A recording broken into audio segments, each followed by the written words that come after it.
Alright, here's the deal. Rush is my favorite band, so I am going to show these albums no mercy because I hold them to a higher standard.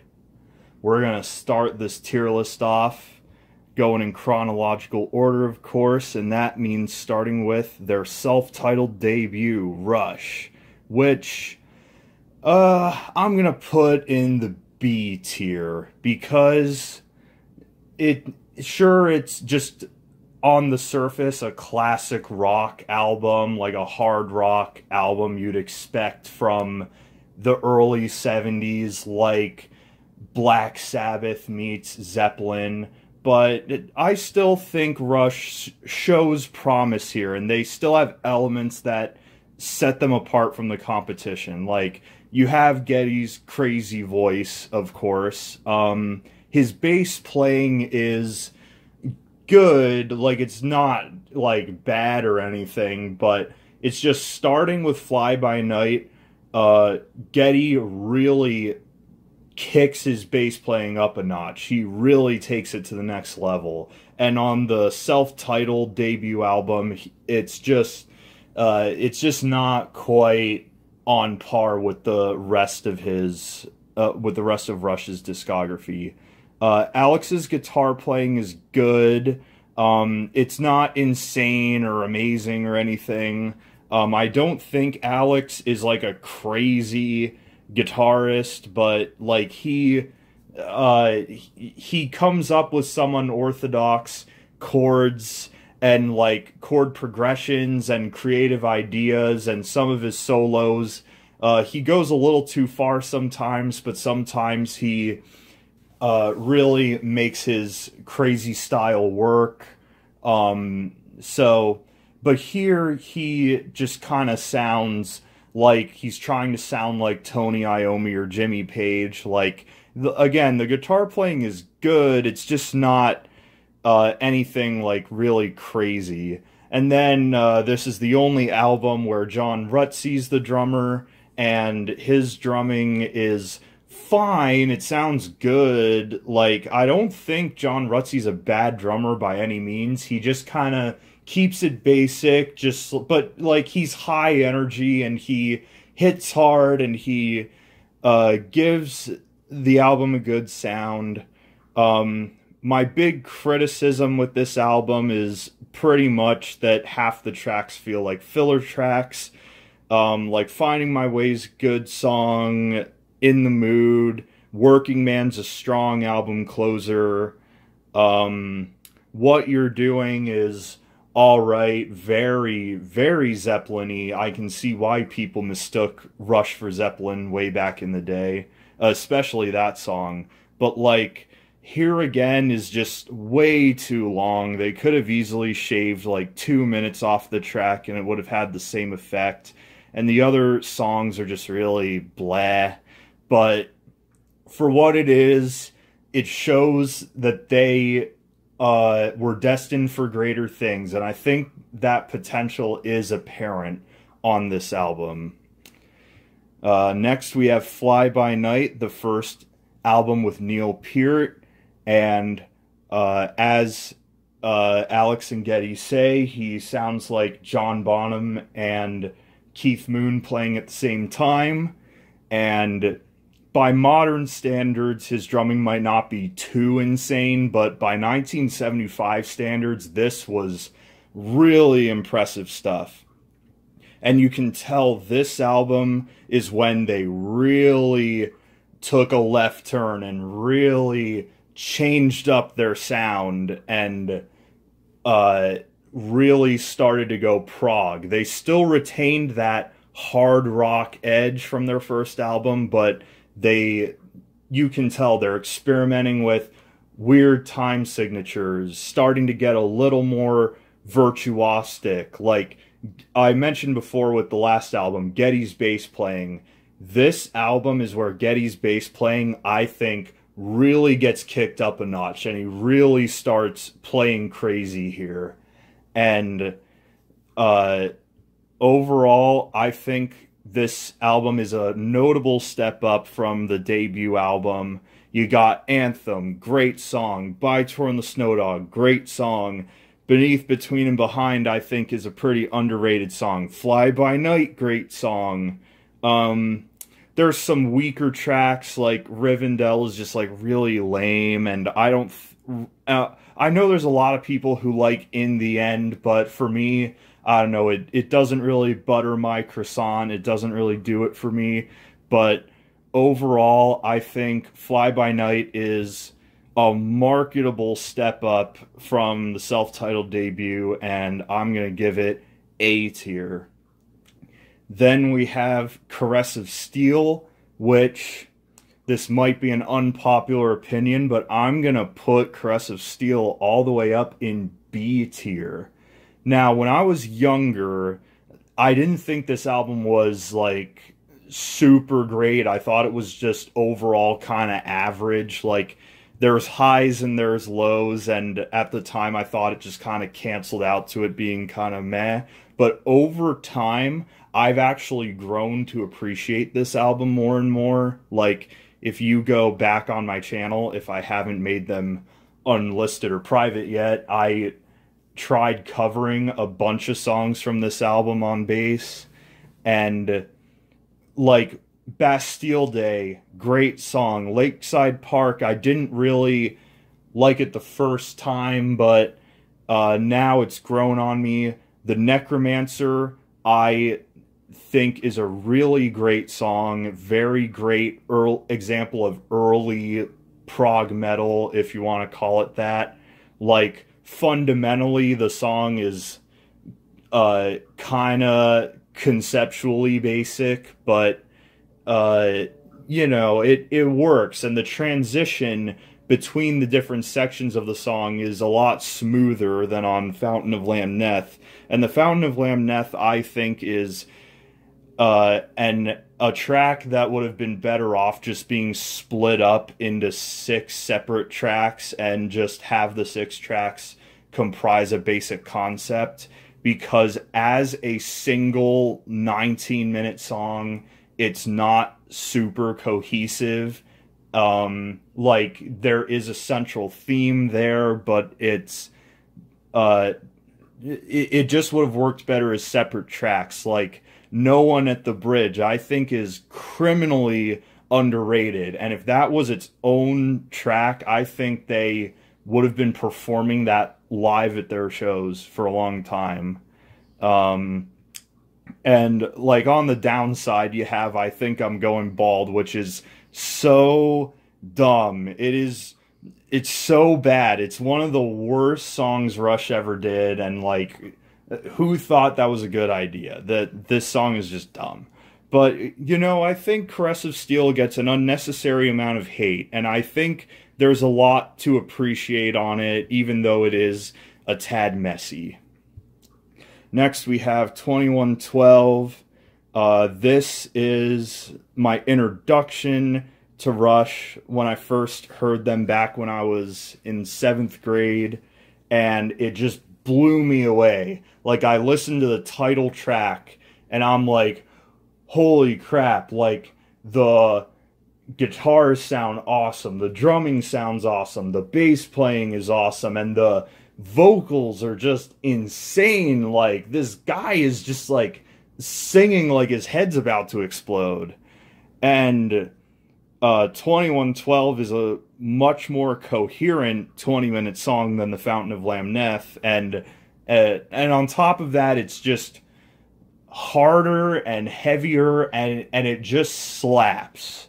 Even though I don't think it's perfect, like the Oracle section, part 5 of 7, I think probably could have been cut and the song wouldn't have lost much, but overall, the title track is very, very strong, and this album has the potential to be an S-tier album, but the second side kind of drags it down for me, because you have A Passage to Bangkok, which is good, you have The Twilight Zone, which I like, but then the remaining songs are just kind of meh to weak, and the album would have just been better without those tracks. So It had the potential to be S tier, but for now, I'm putting it in A tier, which is still mighty respectable. Next, we have A Farewell to Kings, which I recently saw Primus cover this album in its entirety, so it's fresh in my head. A Farewell to Kings is the album where you can really tell Rush was changing their sound and changing it for the better. Like, this is like they were starting to get proggy before, but this is where they get really off the deep end with it.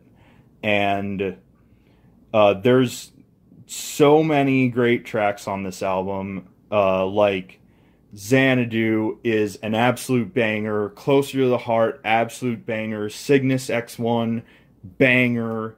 A Farewell to Kings is a good album opener. I like the acoustic guitar intro with the keyboard and the opening riffs with it, but as a track as a whole, I don't care for it all too much. But the other tracks, Cinderella Man and Madrigal, are fine, but kind of skippable, and they kind of drag the album down a bit. I used to actually think this album was more B tier, but over the years it's grown on me, and I'm gonna rank it A tier. Next, we have Hemispheres, my personal favorite Rush album. I love this album. I am giving it S tier, and it is the only one of Rush's albums that I consider worthy of S tier.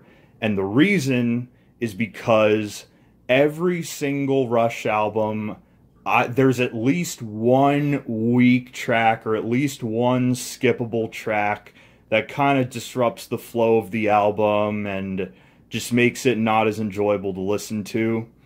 But Hemispheres is the only album where every song is a banger. And the fact that it only has 4 tracks kind of helps out with that, less margin for error.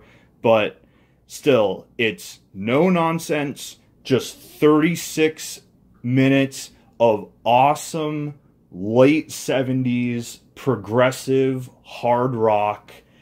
Like, you got the title track, Hemispheres, banger. You got Circumstances, banger. You got The Trees, banger. You got La Via Strangiato, ultra banger. And even the weakest track on the album, Circumstances, like, it's like a 4 out of 5 instead of a 5 out of 5 song. And, like, which is still a really good song. And I still love it. And Hemispheres, I love this album. And basically, that is my case, as weak as it may seem, for Hemispheres being S tier. And also the fact that Hemispheres is the album where Rush was really at their progressive peak is another thing I really appreciate about it. Because after Hemispheres, their music starts getting more structurally simple, not necessarily technically simple, because the stuff they do in the 80s, I would argue, has some of Geddy's craziest bass lines and some of Neil's craziest drum parts. But I don't know, there's just a rawness to Hemispheres to me, even though it is like a very well put together, very thoroughly thought out album with all these meticulous compositions. Like, there's like still that hard edge to it. And then we have Permanent Waves, which long ago I would have considered more of like a B tier album, but it has grown on me since. I don't think there's really a super weak track on the album. Like, Different Strings is the only like kind of skippable song on the album, and Entre Nous is like It's okay, but it's not up to par with everything else on the album. Like, The Spirit of Radio, you hear it on the radio all the time. It's super overplayed, but it's still a good song. Free Will, hear it on the radio all the time, but it's a good song. Um, and that reminds me, Closer to the Heart, that used to be on the radio a lot. You don't really a whole lot anymore. Same with some stuff from Fly By Night too, and Working Man, at least in my experience. Um, Jacob's Ladder, I'm not a big fan of the studio version of this track, just because it sounds kind of sterile from the studio environment to me. But I like the Exit Stage Left live version much, much better. And when I listen to this song, that's the version I always go to. The same with Natural Science. I can listen to the studio version of Natural Science, but I think there's so many better live versions of the song. And when I listen to that song, I just listen to a live version. And overall, Permanent Waves is a pretty strong album, I think. Apparently, it was the first album ever released in the 80s. It was released, I think, January 1st in some places.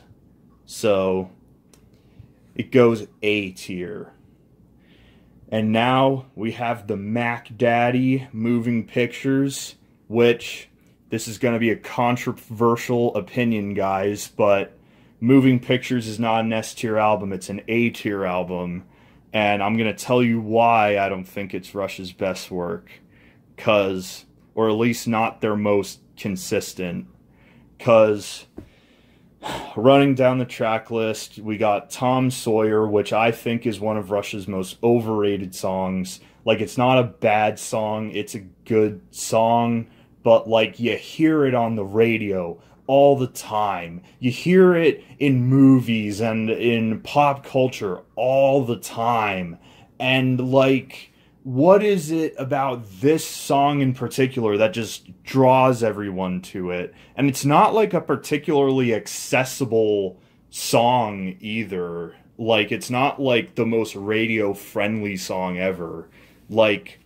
I can name at least 20 other Rush tracks off the top of my head that I like better and I think are objectively better than Tom Sawyer. But it's not bad. It's still a good song.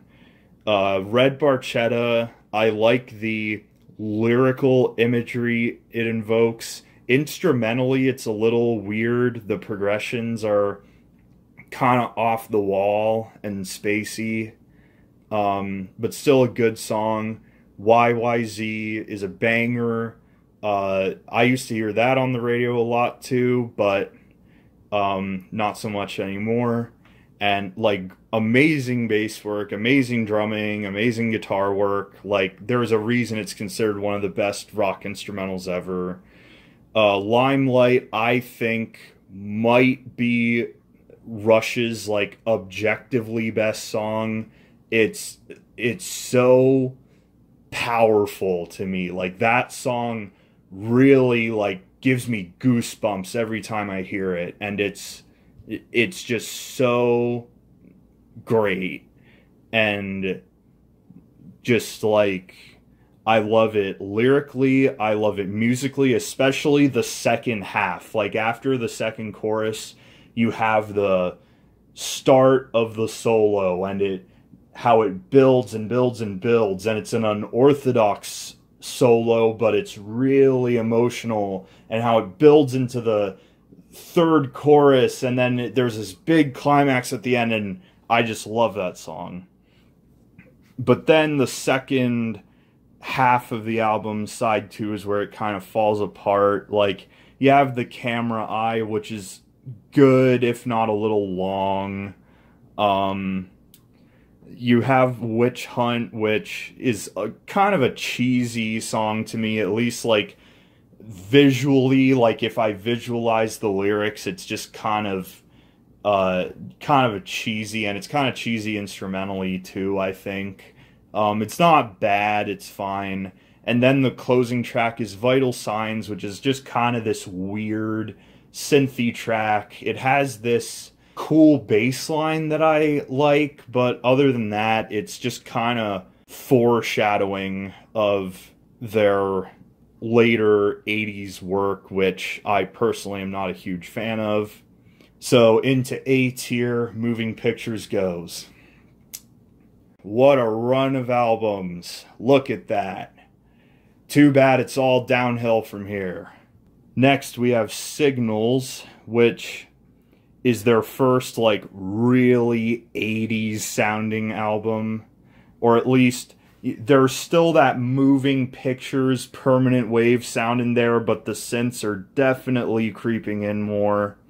There's some good songs like Subdivisions, New World Man, even some of the lesser known tracks like Digital Man is pretty cool.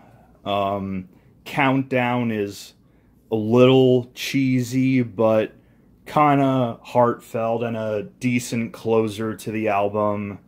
The other songs are all right, but nothing crazy. Just because of the highs on the album, I'll give it B tier. It's not like an amazing record, I don't think. It's not bad, but like you can tell something's a little off here. Like Rush wasn't really, at least to me, it doesn't sound like they were really on their A game with this.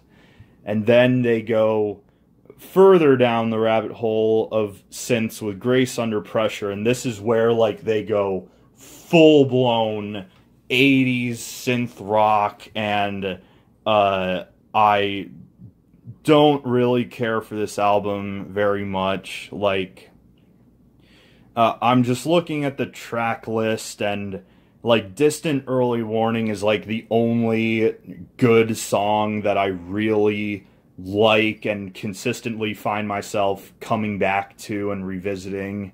But the other tracks are just like, I don't know, who cares? C tier. And then we have Power Windows. Power Windows, I'll admit, is a bit of a step up from Grace Under Pressure. Like the Big Money, Mystic Rhythms, Territories, Marathon, like songs like those are, I think, pretty good. Like I would rather re-listen to Power Windows than Grace Under Pressure. My mind says B tier, but my heart says C tier. I don't know. I'll plop it in the B tier for now, because I honestly don't think we're gonna get many more B tiers after this point.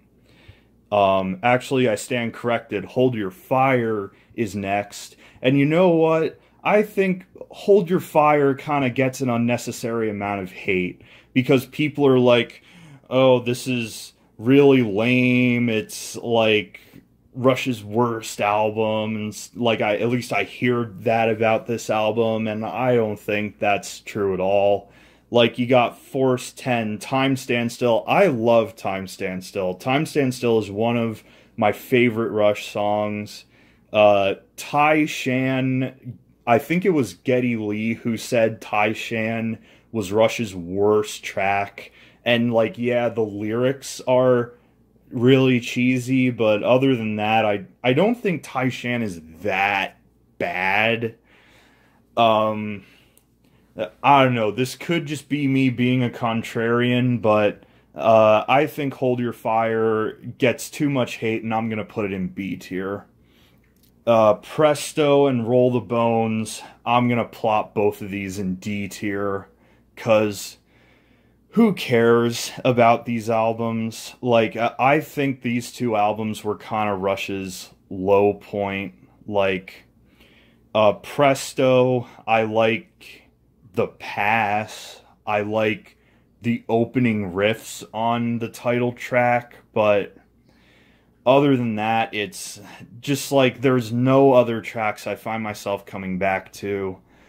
Roll the Bones is possibly even worse. It's just like the title track, Roll the Bones, is like the only good uh song, or at least the only like listenable song. I don't consider it one of Rush's best tracks by any means, but like there's an instrumental track on this album that's a real missed opportunity. It's just lame and forgettable, and like they had the opportunity to go crazy there, but they just didn't. But with their next album, Counterparts marks a huge improvement from the last two albums. I don't think it's one of their best albums by any means, but it's much, much better than Presto and Roll the Bones. You got Leave That Thing Alone, which is a better instrumental than what was on the last album. Nobody's Hero, Animate, like the live staples from the album. They're good songs. I wouldn't rank them amongst Rush's best tracks, but like you listen to these songs and like you can tell they're trying again. Like the songs have bite to them again. Like the heaviness from the 70s is returning again, and they're kind of disposing of the keyboards and all the gimmicks to just make a better, not better, but like a simpler sound. Also, Cut to the Chase, I think, is a really underrated track, and the solo on this track is really underrated too. Like Alex like shreds on this song, and I'm like, holy crap, where has this Alex been the last few albums? And it's just not that he didn't have good solos before, but like I see the fire there again. I see them pushing themselves again. But unfortunately, I don't really see that for the remainder of their career. Next, we have Test for Echo, and you have Driven, which is like really the only big radio hit that came out of this, if you want to call it that. Resist, that song isn't really famous for the studio version, but rather the acoustic live version they did on Rush in Rio. And I personally much prefer that version to the one on the album. And other than that, the album is just kind of meh. It's just like typical like 90s rock, and it's, I don't know, it's not very memorable, not very strong, and I'm gonna plop it in the C tier. And then Neil Peart goes on his motorcycle ride around North America for 5 years as a way of coping with the death of his daughter and wife within 10 months of each other. And Rush didn't release another album for 5 years because of that. 6, actually. And so they come back eventually, and they have a comeback, and they do Vapor Trails, and being out of the game for a while, and like they'll say this in interviews that like they were kind of hesitant to go back with this one just because like it had been so long, and also just like they weren't sure if they were like Neil was emotionally up to it, but they did it anyway. And I think this album is a little better than Test for Echo. You have songs like One Little Victory, Ghost Rider, Earthshine. They're pretty good.